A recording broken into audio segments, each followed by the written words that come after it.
I'm Alex Green. I'm the CEO here at Spike, and Spike is a customer experience strategy firm where we use service design to keep your customers happy and your bottom line happy. So we're interested in seeing you grow through the customer experience. That's what we do here, and we have a lot of different ways that we do that. We have a few opportunities for persons to be able to work with us, whether you want one-on-one consultations, you want us to create a package that suits your business specifically. If you want a webinar that we have going on Wednesdays, it's called Customer Service on Social Media. Of course, yes, that happens on Wednesdays, and you can look and you can click the link in our bio to see all that we have going on, or look on our website. And of course, we have CX Unlocked that people can use at their convenience 24/7. It's on our website. You can purchase it, and you have lifetime access to all those videos that are there. They are a good foundation, and they are great for refreshers as well as you go along your journey. So that's a little bit about us and what we are doing. Hi Yannick, how are you? So today, as you would, I hope you can, I had put the title but I don't see it here. I hope it's showing somewhere. So we're talking about government and customer service. Of course, that's in keeping with the fact that there's election tomorrow. It's quite exciting, so I'm looking forward to hearing your views, your experiences so far. But before we go into all of that, I want to remind everyone to keep safe in this time. Make sure you are safe, you're observing all the protocols. You're not seeing it? All right, I'll try to type it in now. So I hope you're observing all the protocols with regards to the pandemic, and you're not freaking out too much by the news, but you're continuing to do your best and observe everything you need to observe to keep yourself and your loved ones safe. We can't take things for granted. No, I don't know how many of you are on our mailing list, but today we actually sent out an email to our mailing list, and it included a checklist that businesses can use for their reopening, and it gives a lot of pointers about what you need to do with respect to COVID and your business. So if you have not joined our mailing list as yet, I advise you to go ahead and do that, because you will automatically get that download to your email as well. So feel free to sign up so you will be able to get that information, and you can immediately use it and share it. All right. Can somebody type the title so I can just pin it? I can't do that right now. So tonight we're talking about customer service and government, and we're talking about that because we are right in the middle of the election season. Right? Tomorrow we'll see how all of that goes. I hope you guys have been paying attention to everything that's going on around us. So of course, we have always been saying that customer experience is not limited when it comes on to sectors or business types. So therefore, government is not off limits. It's definitely relevant here, and something that a lot of us experience and perhaps take for granted sometimes, as it will never get better, or what are we going to do about it. But we need to hold our government institutions to the same standards, if not higher, for our experiences, because they have an impact on the quality of life that we are going to lead. So we can't leave them out of it. We need to voice our expectations, and we need to hold them to it. Right? Yes, we have to acknowledge out front that government is different, is a bit different. There are laws, rules, lots of things that government has to take in consideration that maybe a regular business does not have to. But even though there are these differences, that doesn't make it impossible. And we are not here to say that things are impossible. We're here to try to find ways for things to be improved, because we know that it is possible. We've seen other governments do it. And as a matter of fact, I wanted to point this out too, because we noticed that on the Companies Office of Jamaica, they did a customer survey, a customer experience survey, and they published their results. And it's in phases. So right now they have the first of information that they put out, which tells the feedback that they got, the areas that persons want things to be improved in. And it was quite impressive. It was good to see that they took the initiative to do it. They did it in conjunction with the Consumer Affairs Commission, which was great. And so now that they have the feedback, which they have shared with us, with what their customers want to see improved, it will be very interesting to see what comes next. What are the plans they have in place based on the feedback that they got, and how they intend to go about fixing some of these things. So that was great to see that. I haven't seen that very often when it comes on to government. So that was very good to see today. And I invite you to go on their website and check it out, because if you go on the website, it's like on the right hand side of their page. You can just click it and you'll get to see everything that's going on there. And even though I know that we have a lot of complaints, because I started hearing a lot from you guys once we posted today's topic. Even though we know there are lots of complaints, it was quite impressive to see that they got really good responses. Like, people were very pleased with their staff. It would be good to know what they are doing that other agencies may not be doing. People were impressed by their staff, but the people really were wanting improvements with regards to the appearance of their customer service section and parking and issue resolution. So it was great to see that something is being done and they're making a step in the right direction by even asking their customers, what's going on and what they would like to improve. They also did it by sector. So they did walk-in customers, they did corporate clients, and another section, but I don't remember what that was. But I quite recommend that you go and check it out. Hi Maki, hi Anaki. Hi Yannick, go and check it out so you can see what at least one government agency is doing in that regard. So I don't know how many of you were on our live maybe about 2 months ago now, when we had Miss Stephanie Toom on with us, and she is a customer experience professional in the United States. Hi Brittany. Hi 876 Rio.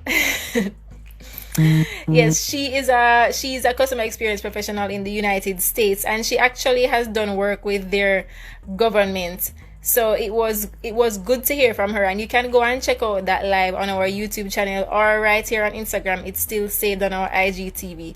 And she had mentioned some great things that she has been able to do with them. And even just yesterday, she had made a tweet about work that she had already done and recommendations she had made that are now in effect in the government. So like I said earlier, things may move slower with government, but we have to keep at it, make our requests known, and in time we can try to see things happening. But the great thing is that we know that it is possible. We have seen it happen elsewhere, and it can happen here. And the great thing, as I said before, we see movement when it comes on to COJ. So it's not an impossibility. We just have to keep at it. All right. Oh, you remember Stephanie? Yes, she was on. It was great having her. So I don't know if you saw the post we made earlier I think yesterday, when we were talking about, it's a graph. It has customer experience, business services, and service design in the middle. And when it comes on to government specifically, a lot of times you'll find government bodies talking about service. That is what they recognize more, because at least they understand it in the context of it fitting well with their business services. And that is that makes a lot of sense. And in regular business as well, I think that it would be good for persons to think of it that way, because as the graph suggests, there is an overlap with the customer experience and your business services, and that is where the sweet spot is, and that is what we are trying to affect. So yes, that is what we're talking about when it comes on to customer service and government.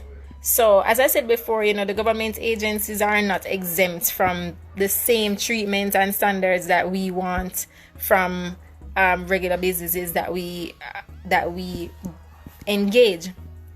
And if you read the blog post, you'd have seen where we're saying, it is even more urgent when it comes to government, because the things that they do will affect our daily lives and how expedient things are for us. So that is something that we have to bear in mind too. But before I just keep going on, because I can share my experiences, I want to hear more from you all. So you can let me know what your experiences have been. I can definitely share some of the feedback that I got earlier today. So I'm going to wait to see what you have to say, but I'll just tell you some of the feedback that I got today as well. So one of our Spike family members was mentioning to us that he is really annoyed because a lot of times when you try to do business, you have to do it on your lunch break. But when you go to different agencies, they're also on their lunch break. So things are not necessarily set up for you to be able to actually do business there. Agencies versus ministries equal night versus day. Say more about that, Mario. Tell me more about that. Yes, I want to hear more about that. So, right. So one of the things is, and we found that in businesses as well, where they are not, the policies or how their things are set up may not be thinking about the customer first. The customer has to fit into whatever they are doing, as opposed to them considering what the needs and circumstances of their customers are to make doing business a little bit easier. So we did mention in the article that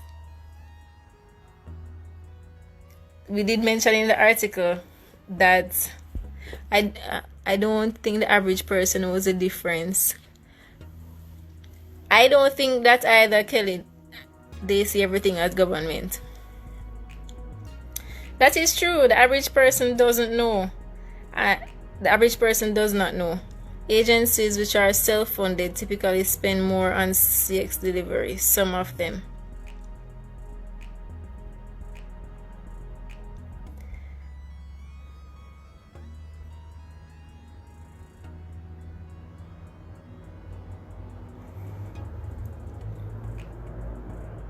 Long wait lines. Well, yes, we did notice a trend in terms of the long wait lines when it comes on to feedback about doing business in that type of setting. Long wait lines or long wait times when you call on the phone. Yes, I want to hear the difference, so I'm waiting to see what Mario or Kelly has to say. Lack of online services. The great thing is that, well, it seems like there is a trend to improve the online offerings when it comes on to these things. Ministry equal government. An agency is equal to what? Straight government. Okay. Lack of online services. Passport office is online.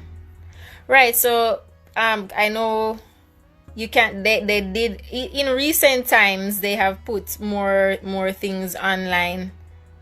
Agency is like customs, Jampro,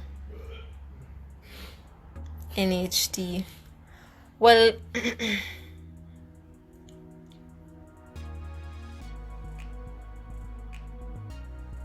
okay. Registrar General is online. Okay, so a lot of the feedback that we got today would fall in the category of agencies. People named agencies specifically. So I think a lot of the feedback is regard to agencies, and as Kelly rightly said, a lot of us don't normally click with a distinction between the agencies and governments, and that is something that we really need to pay attention to. So there is this, so even though there may be more money spent in terms of the customer experience in these agencies, it's not really coming through in the feedback that we're getting in relation to them. So maybe there is some work that still needs to be done. I do agree. I've seen a thrust with the digitization, but there is still a ways to go, but as we said before, I am glad that we're now moving in that direction, and it doesn't really seem like it's at a slow rate either. So persons, even company's office too. Yes, because I've used the company's office website for I've used company's office website quite a bit. So even though, so for one, yes, we're glad about the digitization. We're glad that things are moving in the right direction, and I don't think that that has happened just out of the blue. It had to be persons talking about it, advising on it, pushing for it for us to get to this point. So I would suggest that we keep on doing that so that we can see the results that we want to see and have the experiences that we want to have with these agencies and ministries. And now we know, thanks to Ryan, thanks to Mario and Kelly, the differences between the agencies and the ministries themselves.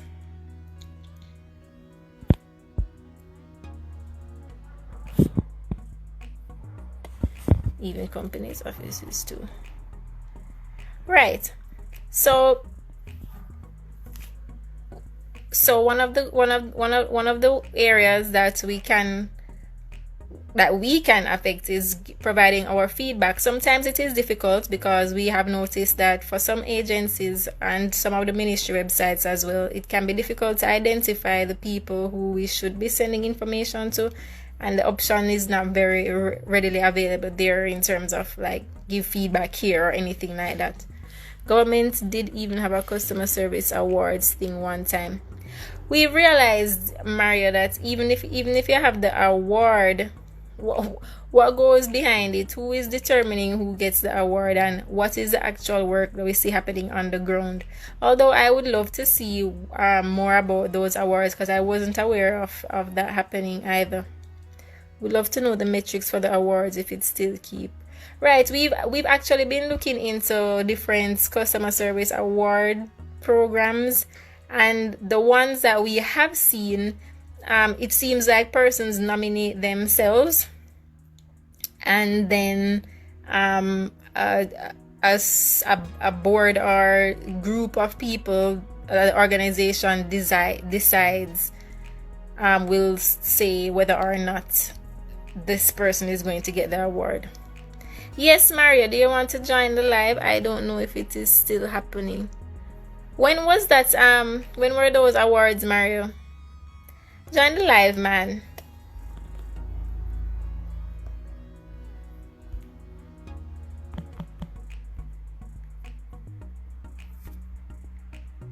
I think I sent it to you. Oh no, I didn't.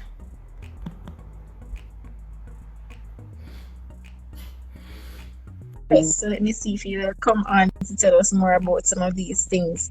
Mario is very aware. Yeah, pressure. So I just finished eating my stew peas.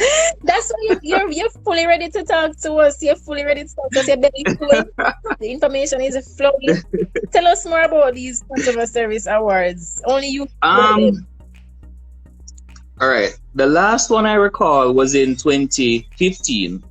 I think it was either NHT or NLA had won it. I know NLA had won it a couple of times, but as I say, I really don't know the metrics behind it. But I think I would have to check. But I see the awards. The awards are published on GIS's website. That much I remember. So who put it hold on? on, let me check. Who put it on? I don't know who put it on, but I know it's GIS cover it, and a number of entities, ministries, departments, and agencies usually enter. Let me tell you, the Public Sector Transformation and Modernization Program. I think they've been the one that has staged it over the years. Okay. Okay. Yeah, man, it's something we keep, man, because I remember. But you said the last one was 2015, so maybe it's held every few years.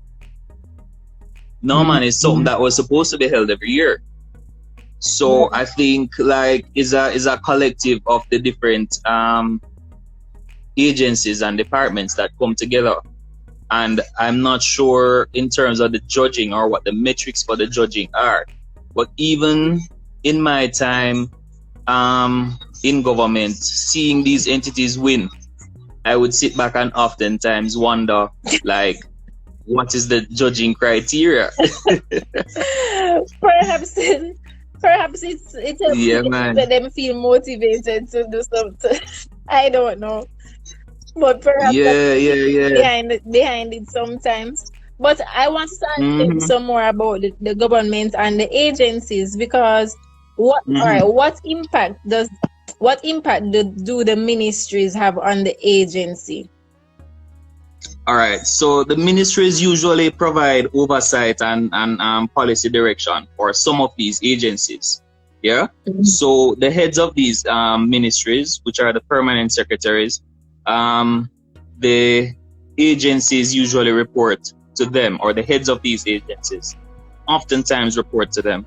So, but in a lot of cases, there are agencies which are self-funding, right? Where these heads of these agencies and the boards usually report directly into a minister or a prime minister. And the only time they will account or give any form of account to a permanent secretary is when they have to go to parliament Okay. to go answer questions about, What is other going kinds on? of stuff. Right. So Right, right. and I think, well, for persons like myself who don't work in government or have never worked in it, sometimes it is very difficult to know the distinction the way you and Kelly know it. I did Yeah. understand. I do understand. I did understand. I still do understand that there is some reporting though. So in my mind, thinking about it, I'm like, it is similar to when you have the leaders in a business. If the leader, which in this case would be the ministry Mm-hmm. or the minister, don't find this Mm-hmm. kind of thing valuable, it may not necessarily Right. trickle down to the agencies as something of real importance. And Exactly. that's where we need that is why we need more of the Right. So governments talking about it yeah. and enforcing things like these. Yeah. So that is where I pointed out where there's a difference with self-funding agencies like your TEF, like your NHT. These ones usually have very higher standards because they make their own money, they spend their own money, so they would spend more on Whatever. training programs and that kind of stuff. Exactly. Versus the smaller agencies that's like your RADA or some other one that's still pulled down from central government. Those ones, then it would be pretty much similar to what you would experience with a ministry. Right. Yeah. So from I'm going to refer you as refer to you as someone on the inside. How do we provide this kind of feedback to be the agency or the ministry, or how do we provide the information about what we want and need for things to actually move? Because I don't see those options on like websites, and you can't find anyone's name. How do you do it? It has been done. And I'll speak for a government ministry where the employee that faces the client or the customer on a day-to-day basis, they typically provide feedback. And in a lot of these offices where you go, you'll see a drop box where the feedback can be handed off to. These are usually relayed to the respective head of department or that kind of thing. And oftentimes, and I've seen it on occasion, where it stops right there because no money not in the budget to provide this, or no money not in the budget to send you up on training, Right. or that kind of stuff. But also, like say, also one of the challenges as well is that the nature of the business, right, that a customer might go in to do, it might require something such as a file, right? So I'll give you an example. the Ministry of Economic Growth and Job Creation has about several different subject area portfolios under its purview, right? Right.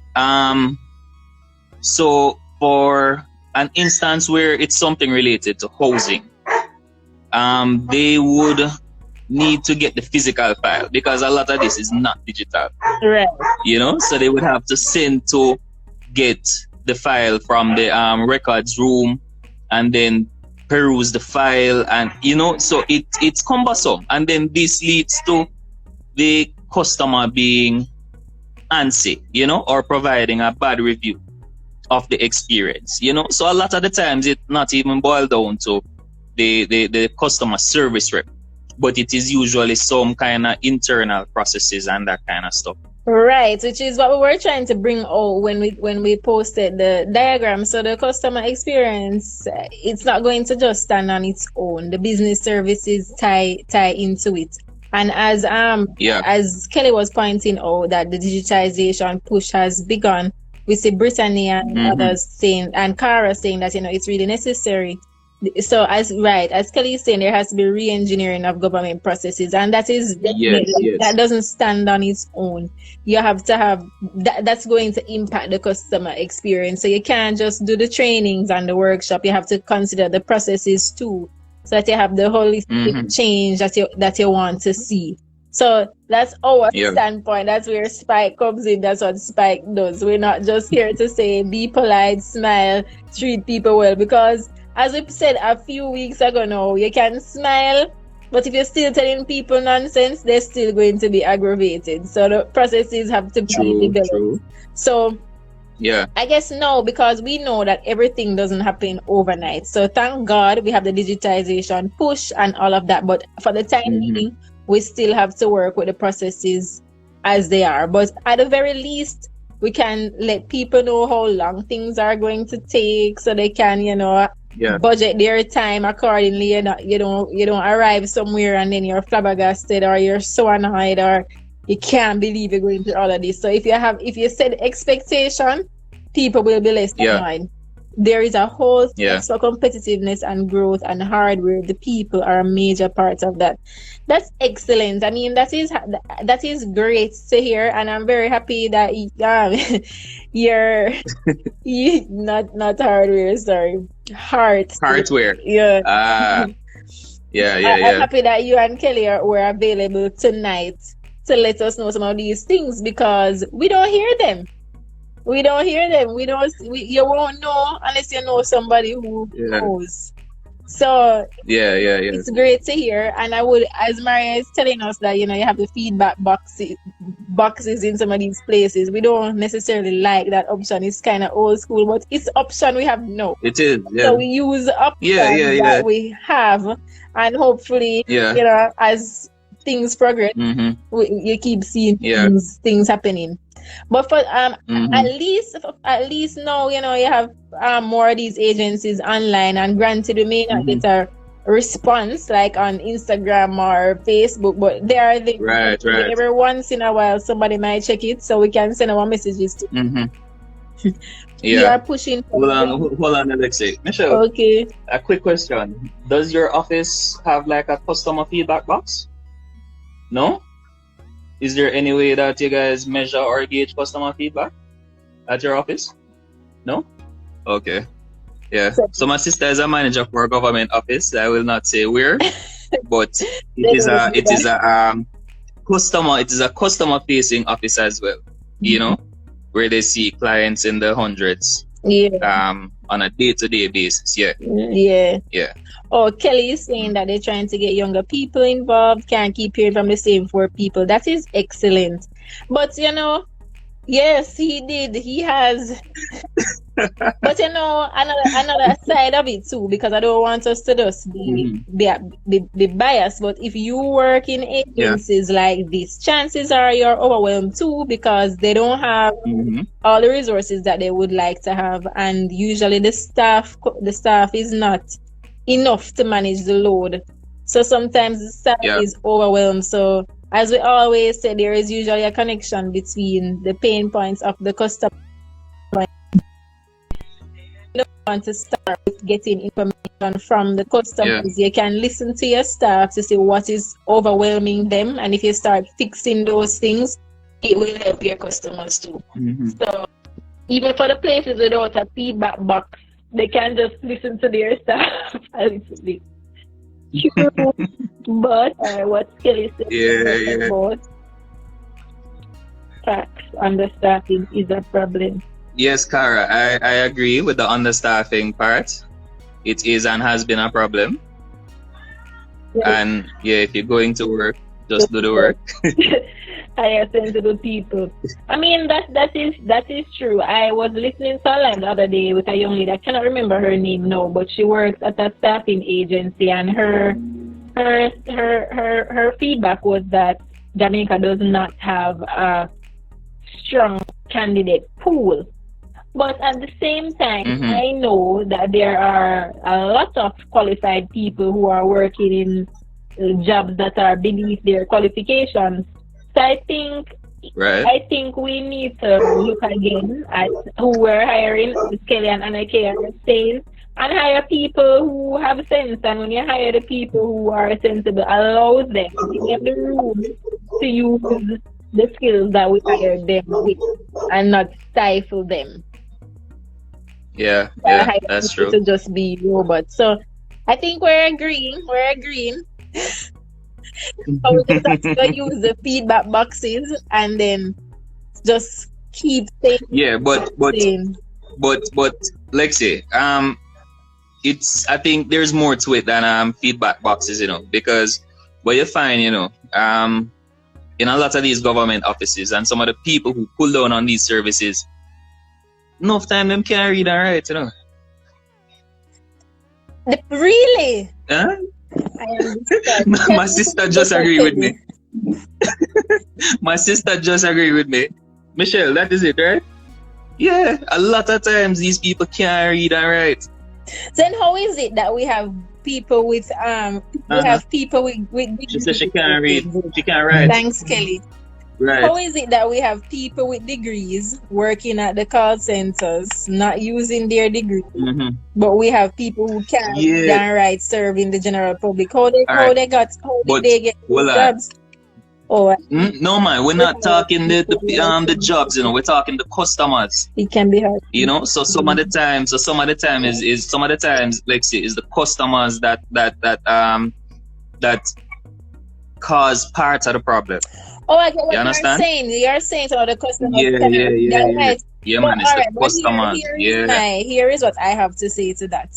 If it's a government agency or a ministry, you know exactly how the population set up in terms of how many people are literacy rates, etc., and you know the people who you have to deal with. Isn't it your responsibility then, just as it would be a business, you have to know your customer and come up with ways in which you are going to serve them. So if you know that it is quite likely that maybe 10% of the people who you're going to have to deal with can't read and write, you can't therefore have processes that only include forms that people have to read and write on.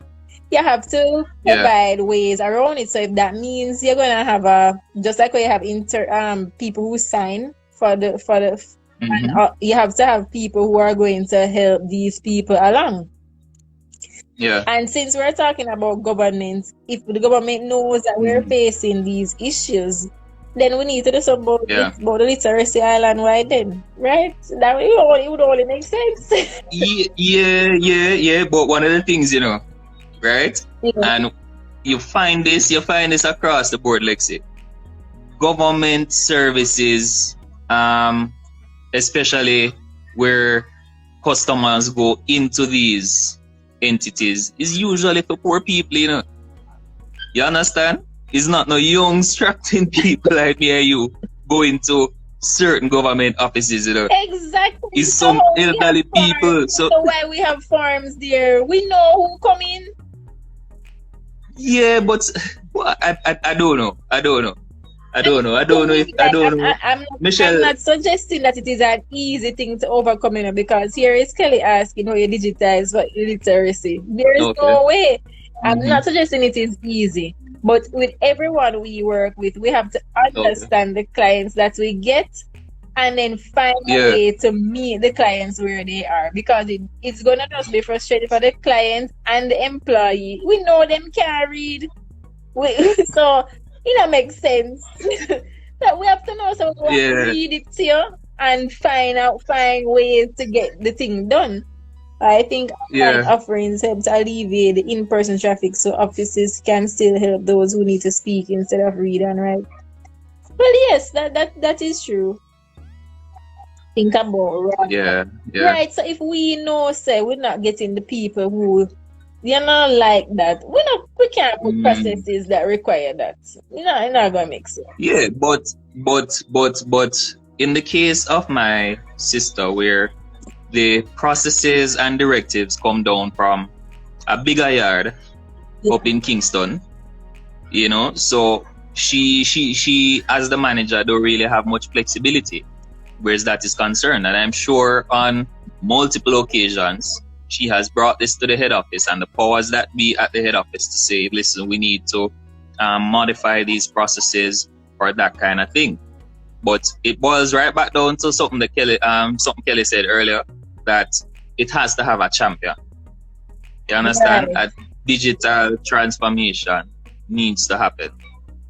But I mean, I agree with you. My mother always talks about red tape and bureaucracy in government. I mean, that is real in government, and I don't know how much. I mean, we can work to eliminate some, but all won't come out for good reason. There are some things that just cannot be eliminated when it comes down to government.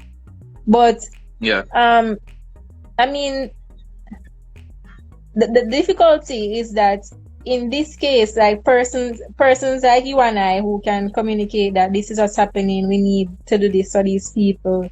We are not necessarily in the setting, as you said before. So it's like those who are bothered the most, they don't even know how to articulate what they need for themselves as well. So even after we have this push for digitization and you get people like me and you out of the way because we're going to go online, who we would still therefore need the champion that you are mentioning for these other persons to get exactly what they need. And I mean, we talk about, there's a conversation going on now more about persons with disabilities, especially as we see the sign language young lady Tony more.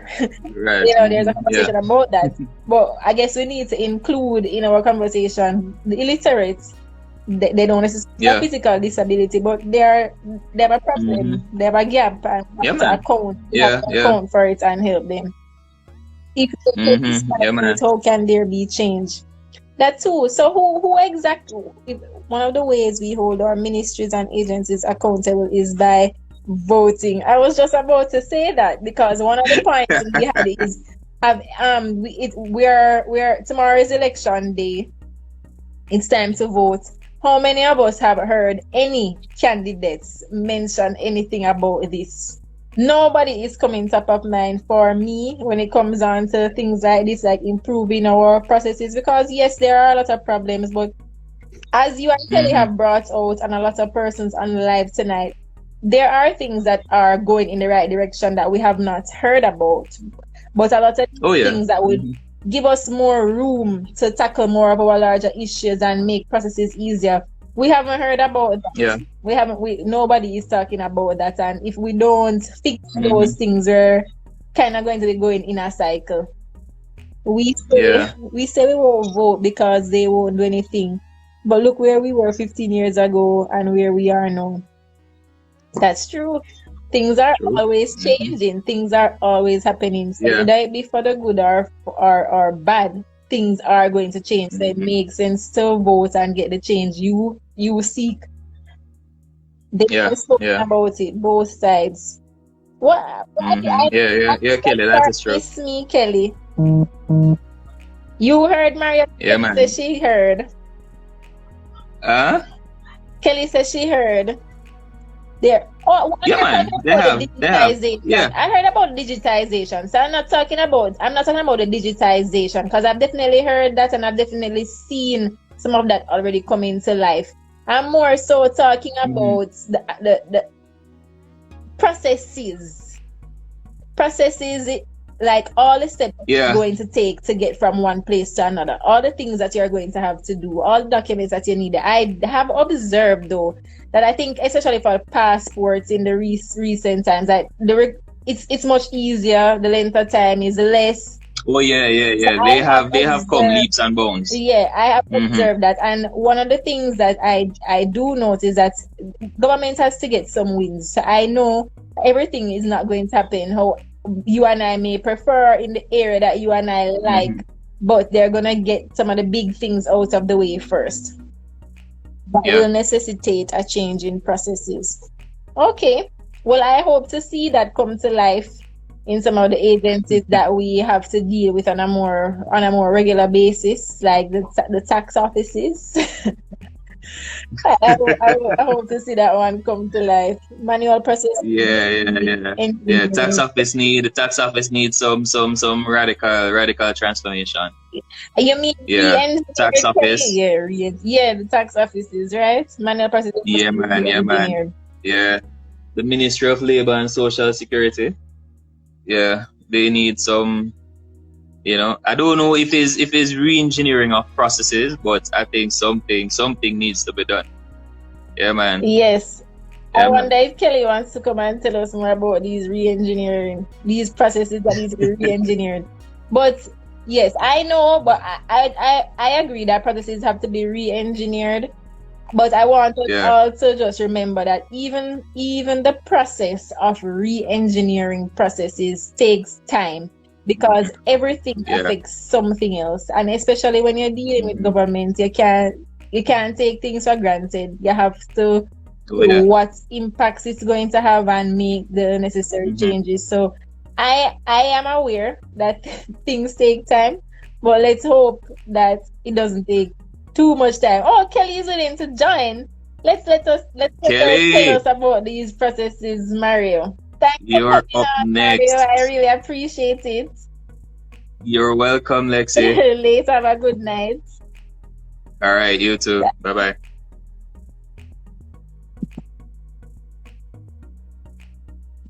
All right, Kelly is gonna come tell us, give us some information that we so desperately need.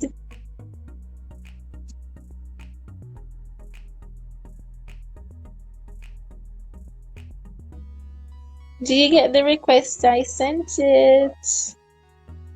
Thanks for joining the live, Mario. Waiting for Kelly. I'm trying to find a spot like Mario and be all, Anyway,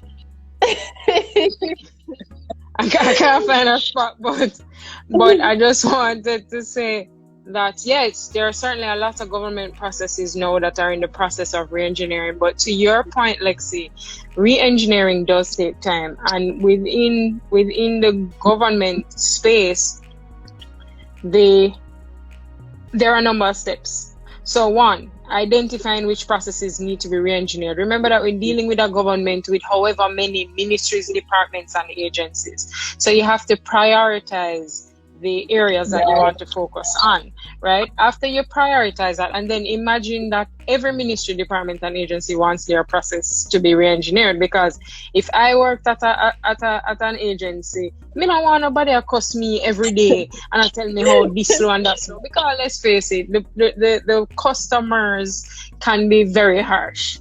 And Yes. we have been on that side of the fence many a time, and we know how difficult we can be, right? So then you have all these ministries, departments, and agencies who want their processes to go forward. So you go through the process of identifying what is a priority. After you identify what is a priority, then you have to identify somebody who will re-engineer the process. Then after you identify that, you have to go through the process of ratifying the re-engineering. So everybody have to agree. And remember too that the government processes are not done in silos. So for example, if you're looking at accessing incentives, right? If it's agriculture incentives, RADA is not the only person that is involved. There is Ministry of Agriculture, there is customs, there is whomever else. So then everybody has to agree that they will either give up because some of the processes are redundant too. So they'd have to agree that they may give up their part of the process. No, think about it, right? You go and give up a part of a process. That means maybe my job is no longer relevant, and I'm going into a whole different space here, right? But I just taking you through some steps to understand what it is that we're dealing with. Right. So I go and give up my job now because remember say my little space in this area is for maybe go do a site visit. Then you're gonna tell me some I can't do a site visit. So anyway, there is all of that, right? Then after you decide, all right, yes, we all agree, great. No, member saying no, that's gonna take all 1 year. It's just the nature of the thing, right? Because Right, it has to go right. through many iterations, it has to go through the hierarchy, all of that. But understandably so, because you're changing a process and you want to get everybody's feedback too, the Exactly, customer exactly, feedback as well, right? exactly. So you go through the process, you look at what exists, then you say, where do we want to get to and how do we get there? And so it is about now bringing in from the customer side, how is your experience with this, that, and the third? Now, every customer may have a different experience, and you have to factor that into your re-engineering as well.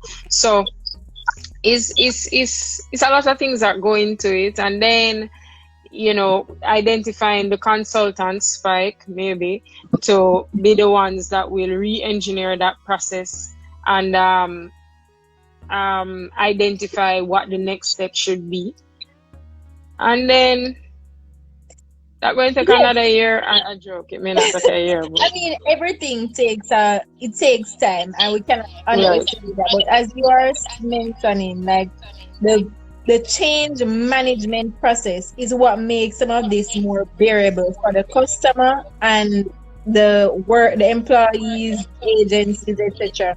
And a lot of times, whether it be in government or in regular business, that is the part where we lapse. Because even though we know that things like it's gonna take a year or so for things to move, if we know that things are moving or we know something is happening, it makes it more bearable. We feel like okay, something is happening, as opposed to not really hearing anything until oh, this happened now. You know what I mean? It's a different effect. You have people buying into it totally differently. So that is an area that we sometimes overlook that is very important. But just as you are saying, I agree, things take time and we have to be mindful of that. But we as customers, we have to do our part to make our voices, our expectations, our needs known, and then allow those in the position to make the changes that we seek.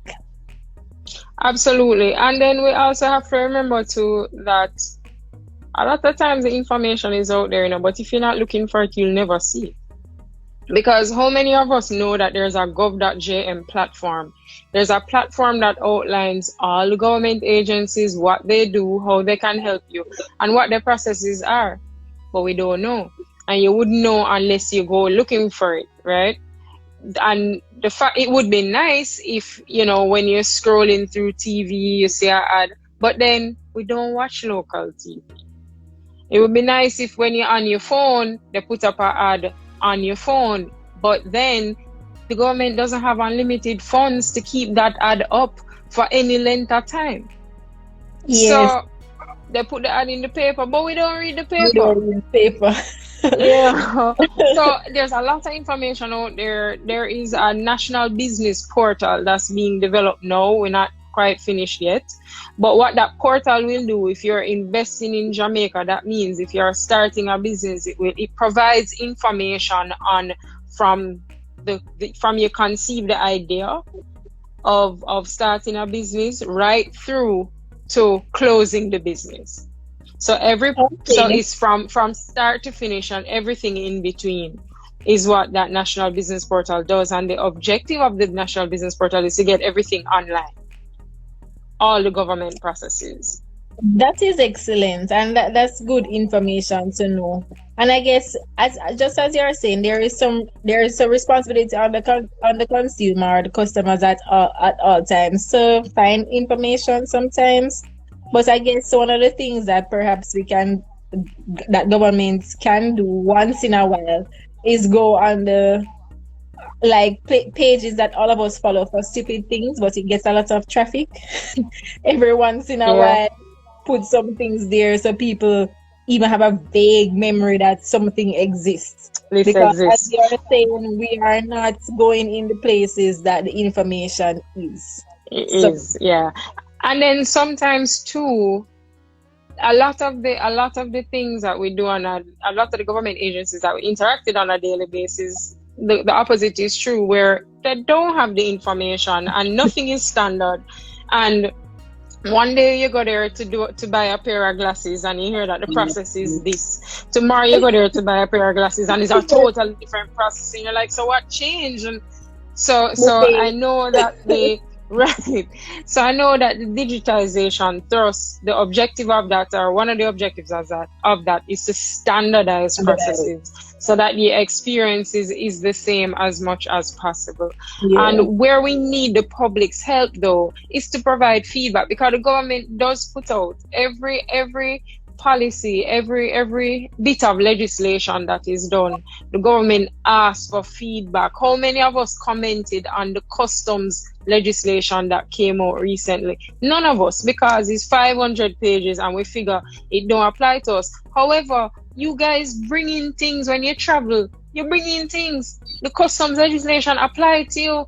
And I'm not saying you need to read it, but CTRL-F, just CTRL and find, and look for keywords that you look out for. So personal allowance, you might want to be looking at that, right? And commenting on that, right? So we have that responsibility and we have that space to do it. The government puts it out there, but because and this is the other thing, we're not taught that we can be an active part of the process. Because if you don't know, you don't know. Right? If Exactly. If you you don't don't know, know, you you just don't don't know. know. That is So so true. That is yeah, so true. So I think like they've had programs in the past where they try to get people like just like COVID, you have the whole campaign, wash your hands, blah blah blah. When they wanted people to have 2 children, they had a whole campaign about it. They have campaigns every now and again for different things. Perhaps it right. would be good to have a civics campaign so we know what things And are. you and I were talking about it, the need for civics Yes, in schools, because people don't know, like even to vote, right? So I got a card in my mailbox that tell me how to vote, and it says go behind the screen, do this, do that, and the card was from the JLP candidate, right? And it says put the X beside the bell, and then come out and give them back your slip, or drop your slip in and dip your finger in the ink. No, if I were following the instructions to a T, I probably wouldn't even realize that there's another possible party for me to vote for, because I'm going to follow the instructions and just put my X beside like the bell, beside the bell. right? And nothing says to me, yeah, but they're just kind of selling their party, don't really follow the instructions, point by Right, point, you know? right. So But yeah, I mean, I agree. We need to, yes. So there are like it's the same principle. You have to educate yeah, your customer, and we need the education about how to interact with our government properly. So yeah. we can Yeah, use the but directly to your point, the way that we can do that is by voting. yeah. So a lot of people are apathetic towards the process, and they say, "What is the point?" Because even six of one, half dozen of the other. All right, fine, but when things go wrong, don't complain. And I'm not saying you're going to vote and your party may not win, but the point is be a part of the You did process. what you could do. You Be a part exercised of the your right. process. You you Yeah. ha- you have that right, and I'm not saying that it is the only thing that you can do, but it is a big part of what you can do. Yes. Use your rights. Yes. Yes. Thanks. You guys have any more questions for Kelly before she goes? You know, Kelly has all tips, all the knowledge. Watch Mario put the X beside the I like that. That. You choose. That. Yeah, of course, of course. All right. Thanks so Right. much, Kelly, for joining the You're live welcome. tonight. You're welcome. Thank you for having me. Have a good one. All right, you too. Bye. All right. All right.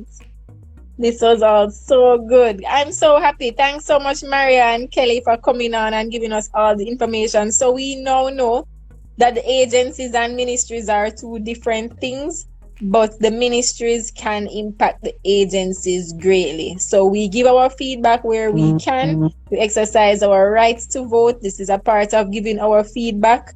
And we need to use the opportunities that are provided to us, whether it be online, gov.jm that Kelly told us about, looking at these legislations and providing our feedback, because we are the same ones who are disgruntled by the services and fees and everything that we encounter. So of course, Spike is here to help with all the re-engineering of all the processes. So always remember us when you have those things to do.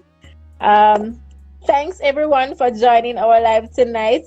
It was great. Thanks again to Maria and Kelly. We really appreciate all the information.